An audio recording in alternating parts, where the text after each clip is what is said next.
Whakatā mua ke ki pia malo mua tau te maa pongpong whakoen. Koe ni tau kalofia ma, pongpong tu si te a wafulu mata e mahina ko siulai. To ia me e gospel na hike maake uai bahe. Pia koe vesko ia ahono hiwa. Gospel na hike maake uai bahe. Vesko ia ahono hiwa upe hono whakalea. He ku whai ngofua ai whee. Ai rea aki ke mahaki te te. Ko whakamore more honga hia ngahala. Pe koe rea tuuhake toho mohenga moke alu. Ko fei maria mo ngake sisu he vesko ini maake waheua vechono hiwa pe situ ko fe me ku fai ngofua fe me fai ngofua ko ku pehatu ke si ana ko faka mo bole ho hala pe ko ku pehatu ke si ana tu to ho mo ha pa ke alu pe situ ko fe me fai ngofua ki ta fu pe ko fe dia ko pe ko situ ko fe me fai ngofua ko pe ke si ana ko mo ho hala o ku hinga ye ki faka mo ko hala mai salvation ko pehatu ko ke si ana tu to ho mo ha pa ke alu ko ma te den o kuhinga ke whakamoe ma whakasila o hinga ke hili. Ai ko hinga na sisu. Ko whea mea ku whai ngofua. Ko whakamoe hono lau maalia salvation. Pe ko whakamoe hono ma whakasila o hili. Ko tari whai ngofua taha ke whai pehe koe ni. O whakatou whai ngofua pe. O ke pehe whai ngofua ange ka whaina. No.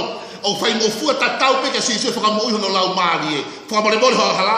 Ko whai ngofua ta tau pe ke sisu. Ai pehe tu toh mo hanga pa ke alu. Ai salvation pe mo hili. Ko ka venga ta kolofia mai pongpong ini ko sisu o fai ngofua pe kia teia ke foka mo ui ho lau marie pe to fai ngofua pe kia sisu ke foka mo ui ho mak pasino tatawe pe ha ho mak pasino o foka to fai ngofua lo pe ka sisu ke ka pe ka ta fai ngofua tatawe pe ka sisu fai ngofua tatawe pe foka mo ui ho lau marie foka ta foki ko me ha hala foka mo ui ko me he mama ni malaia ko ni algi he badi tatawe to pe fai ngofua ko me foka mo fai ngofua lo foka mo ui ko ye mak pasino tala noa i loa e, alata sisu ke feitu ko kapa de ume, hua te he whare ai, o ku mahalo he ko patoa te tapu ko e whare no pita i kapa de ume.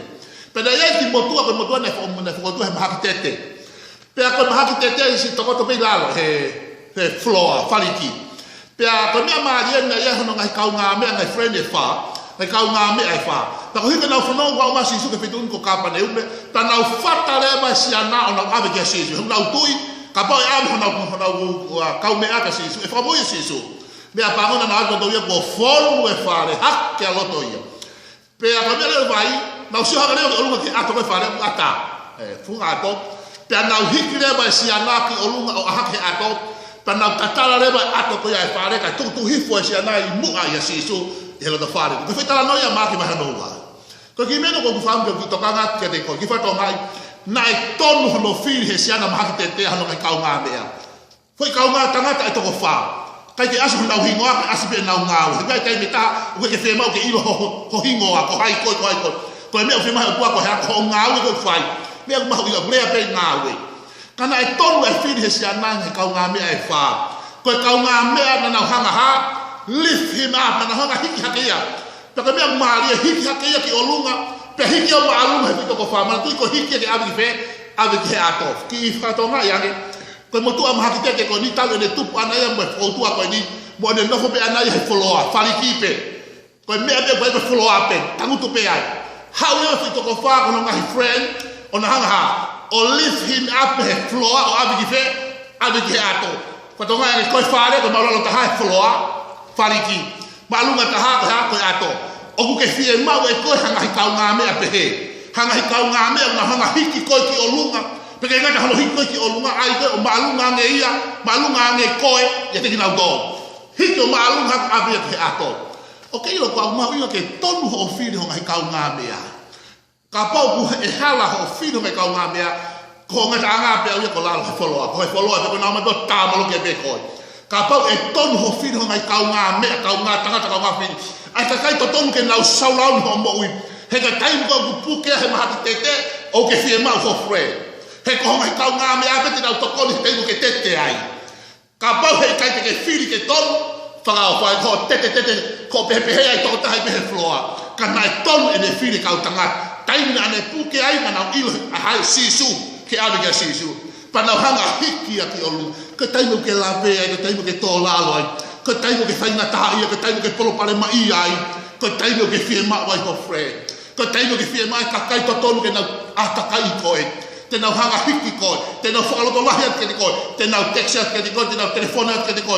te nau ini box te Facebook ka ko is a word of encouragement fia mau ka kai to tonu ke nau ha ia te kon ko ka kai na ho hiki ko ki o lunga kai me faina ka kai me tola la kai me lave ya o na wala mai o puke ko pe fai to ko ko o hinga o ke fia ma wai ha ko to ko fa ba bau he a hon te ke fili ha ko to ko fa ko ngai best friend ngai kau nga me ngai kau nga te fili ngai kau nga tangata ko ka kai na ho hiki ko pa na hiki si ana ke o lunga ke ate fare pada hangare ba katala ato pe tu hifore ba ai asiana ya sisu ko fare ko ni pe to fare opita pe fare ko ni pe ko fa historia ko fare fa historia is a historical house na langa ya mongahi i fare fa kasi mo tu aya ko fare na ngahi pa me ume a pe kre ai hange ni ko tau fare tonga fuolo a mo tu ko fare historical ko fare fa historia ai ki fa tonga ya inusilani ka ya fare ko fare fa historia na langa ta habalu fiha o fai feinga ke kauntolo ke peteki pe holoki o tapui au pito feinga e kauntolo ke pulise ai ngai far historical o tap ke ala mau e fare ko ia pe dio e tau feinga wa o ngai fare lote siasi ya ngai apno fa ke pahanga o fare o ke kalo pe kauntolo no fa ke pulise e historical house i fa tonga ya ko fare ko ni ko historical house o pita langa me kre pe be umea ko fare fa siu ka fa tonga ya na hanga ka tonga tau ha o hai ai ato fare na na tatala ato ko ia fare ku ka sisu ko ka tangata ko sisu i he loto fare ko me ko he baha ko ha ko ato ta ko me ko he baha na ha o tatala kita aftu pe ai ki fa tonga ya o ki ai me o ku hanga poloka ko me sisu ko o ka me he baha ko sisu he loto fare pe ko ha me ko mahal pe ko nga me fa ka petisi mara pe ko ta nga me fa nga fa ko mo nga me o kune hanga ko ato ia kune hata ofiko pika to fainga hame ape pika fainga to onga pika unga bahabe ko fainga nga hala pika hanga himia kune hata ofiko tapaka kama malohi pai to ko la tapu ko turi e mari mama ni whatever ko hai me he baha o pe mosisu ko ahon tatala ko toi ko hai ato ko ia pe mau ke to ko to ka tatala ka to me ko ia to he ke te hame baha pe tu hifore ba ko fainga ta ia ki ka sisu ki fa ki fatonga ia ko tu ka sisu he fare na i olunga ato pe hanga he ko fa ko ni ha o to ato ko ene ko na talama foi mo ni ko ni o ke ki ta hame te malunga ha ki sisu ko sisu malunga ta he fare to ato ke ki to ia hame ko sisu malunga ta he fare malunga ta he family malunga ta he siasi malunga ta he fonua ka to ia hame he ko ato ki olunga ia sisu te talaka ni ko hae he ahon tatala ka to ai tatawa me ko unga fa ko lu fa to unga fa fu ka mauri ka ta ya ha me to malunga ya sisu ko korea ti wa fa sisu hae ka to la he ka ki ha me to malunga he pare ko ta lu huma sisu he siasi malunga ta sisu he siasi huma ki family malunga ta sisu he family pa ka ha he fonua malunga ta sisu he fonua o ka unga fa fonua la he unga fa funua le fa ofa fa feta i ka bia mea malunga unga fa ya sisu take it off to ka to ai ka o hife tanga tali mo ya sisu pe mamata sisu ke siana pe peta sisu wa ko mamata ke na tu o ke lo ka tu ko me i loto ka ka tai ko ke ngawe ho tu o lava ke mamata ka ka ai si o sisu ke na tu ta lava pe sisu ko tu he tai ko ke put into action ai me ke tu ke ai pero to ai ves ai ko ai ahoni pero le va sisu e siana tu to me aga pa pe va la tu e ka siu ka fare sino e ka ta la ke ka sa tu si pero to ai sisu ko mo pe pe me fa mo fua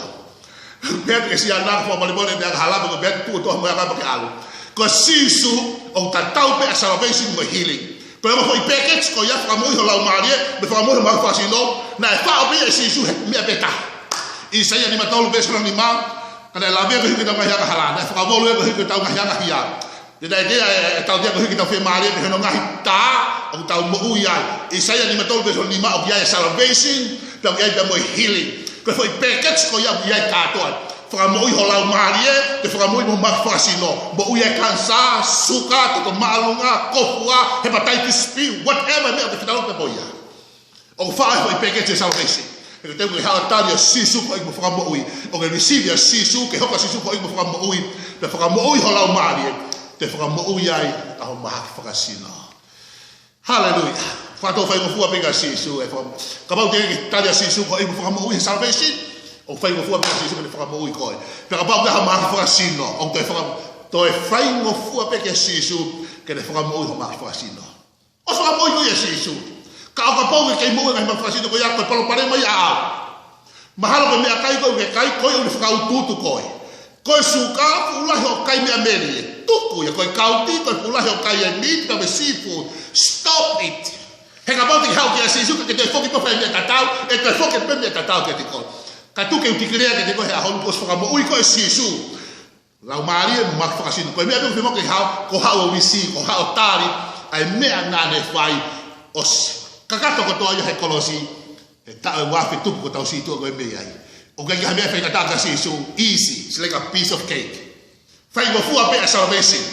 O te whai ngo fua pe, pe a me whakamoe maki whakasino. Whai ngofua pika sisu ke pihatu ko soka mole mole horak hala. Te whai ngofua pika sisu ke pihatu tu toh mai ngapa ke alku mo api. Ka pa ko fie ma au he pongpong ko ni ko ia tau ka lo fia ma. O whakatou whai ngofua loa pika sisu ke whakamoi halau mari he pongpongi. Pe au te whai ngofua pika sisu ke whakamoi ha mahaki whakasino. Pe au ke toko te whare mahaki pe heo apilofu anga pe atarau ki ai. O ke ha mahaki whakasino. O tatau pe whai ngofua ka sisu ke whakamoi halau mari.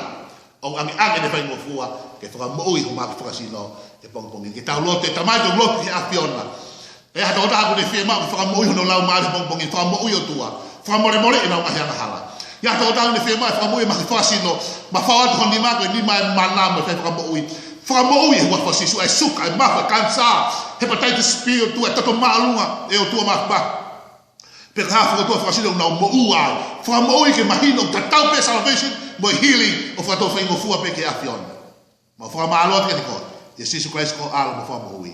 Amen.